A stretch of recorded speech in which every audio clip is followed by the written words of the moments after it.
ಯಾರ ಜೀವ ಯಾರನ್ನು ಸೇರೋದು ಬಾಳ ತೀರ್ಮಾನ, ಅದನ್ನು ಮೀರಿ ಸಾಗದು ಈ ಜೀವನ.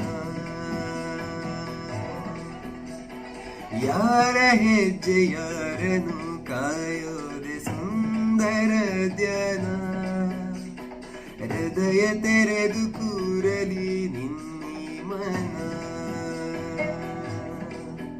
ಕೊನೆಯಾಗಿರೋ ದಾರಿ ಹೊಸ ದಾರಿಗೇರುವಾರಿ, ಗುರಿ ಸೇರಲಿ ಸೇರಿ ಜಗವೇ ಕೇಳಿಕೊಂಡಿದೆ